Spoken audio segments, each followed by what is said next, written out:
The revisionist Zionist movement says, we all know that the Arabs will not accept us here.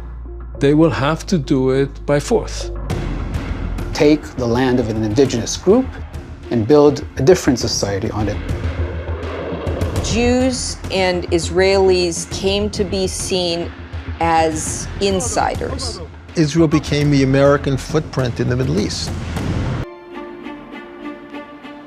Israel's victory in the 1967 Six-Day War brought with it a military occupation of the Gaza Strip and the West Bank. But instead of being condemned, Israel consolidated its place within Western power, with Jews embraced as part of a white Judeo-Christian world order. The United States increased its military and economic aid to Israel to unprecedented levels, while turning a blind eye to the plight of Palestinians, the people outside of the white Western fold. An armed struggle against the occupation now grew more intense. A vicious act of sabotage which killed 11 people in a Jewish market in Jerusalem. Political violence against Israel by groups such as the Palestinian Liberation Organization was avenged by the Israeli state through assassinations and more repression in the occupied territories. And then in October 1973, on the Jewish festival of Yom Kippur, a coalition led by Egypt and Syria launched a surprise attack.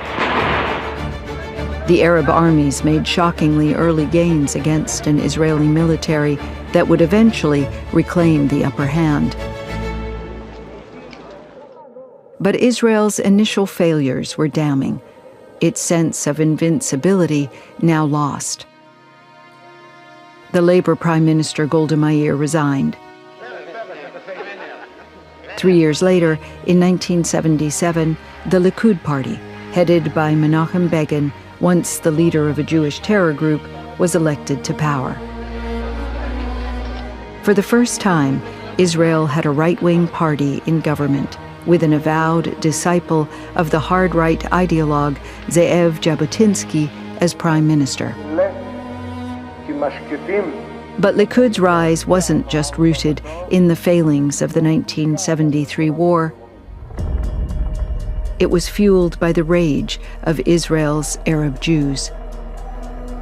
The followers of the revisionists. That's the party that was established by Ze'ev Jabotinsky and is now, in 1977, led by Menachem Begin. The people who elect him are the Mizrahim, the people or the children of the people who came from North Africa and the Middle East, the people who had deep hatred for the Ashkenazi establishment, the ongoing resentment of how they were treated as second-class citizens, how they were treated like Arabs. Israel's Labor Party, made up of an Ashkenazi elite, had purged Mizrahi of their Arab heritage, reinforcing the racist idea of Arabs as inferior, worthy only of contempt, while treating Mizrahi as a Jewish underclass. The Likud party, itself dominated by Ashkenazi leaders, stoked Mizrahi disaffection with Labor's elites, while stirring hostility against Palestinian Arabs. But a new, radical figure was about to turn Arab hatred into a political movement, too extreme even for Begin's right-wing government. His name was Meir Kahane. The JDL in Israel has made it quite clear that it is ready, willing, and quite able to go and kill Arab terrorists. Meir Kahane is an American-born rabbi who immigrates to Israel, and he begins to build a political party that becomes known as the Kako party. Very, very militant, very Jabotinsky-like. And then in 1984, he wins one seat in the Knesset. And this is really a shock to the Israeli political system, because Kahane was advocating transferring the Arabs out, making them worse than second-class citizens.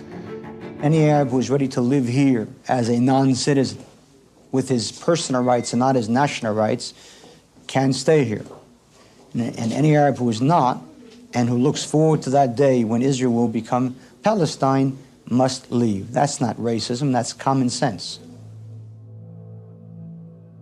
There's a certain kind of hatred and anger and militancy against Arabs that is, even for the political right in Israel, becomes frightening. There is no such thing as Jewish terror, there is Jewish vengeance, perhaps. His rhetoric tacks on to a sense of insecurity, of disorder, again, latching on to people who are not Ashkenazi, to Mizrahim. It is a politics of resentment and of rage. I am going to the Arab village of el-Faham in Israel, a nest of vipers and snakes, anti-Israel and anti-Jewish, and I'm going to walk through those streets, just like Arabs walk through the streets of Jewish cities. And I'm going to say, Kahana is here, and you'll be leaving soon. And they also motivated to use violence because the regime itself is using violence. Meir Kahane and his followers, many of whom were Mizrahi, carried out deadly attacks on Arab targets. Where the Israeli state strove to deny its violence against Arabs, Kahane openly celebrated it. In 1988, his Kach party would be outlawed as a racist terror group. He's subsequently assassinated in America some years later, but his influence continues to grow among some of the radical factions of the settler movement. In 1994, an American Israeli opened fire on Palestinian worshippers at a West Bank mosque. 29 people were shot dead. The following year, a Mizrahi Jew shot and killed Israel's then Prime Minister, Yitzhak Rabin. Both killers opposed the 1993 Oslo Accords. Both opposed the possibility of a Palestinian state.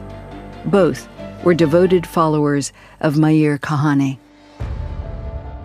Meir Kahane was himself a devotee of Ze'ev Jabotinsky, the architect of the Iron Wall doctrine and the ideological godfather of another Likud leader.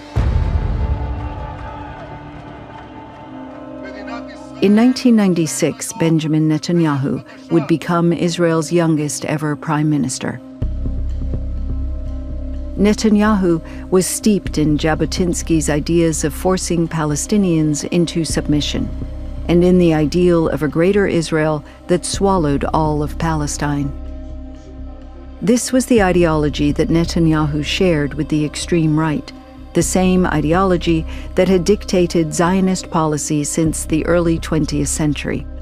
The policy of all Israeli governments, Labor or Likud, left or right, since Israel's creation. The policy of total conquest, of absolute force. Force was used to beat down the first and second intifadas, Palestinian uprisings against an illegal occupation. Force was used to collectively punish Palestinians for attacks by the military wing of Hamas, the group Gazans elected to power. Force was the 100-year policy hidden in plain sight. And all the while, Israel forced through its settlement building, expanding its footprint in the West Bank, laying waste to the possibility of any viable Palestinian state. It was Jabotinsky's Iron Wall made real, and its consequences would be shocking.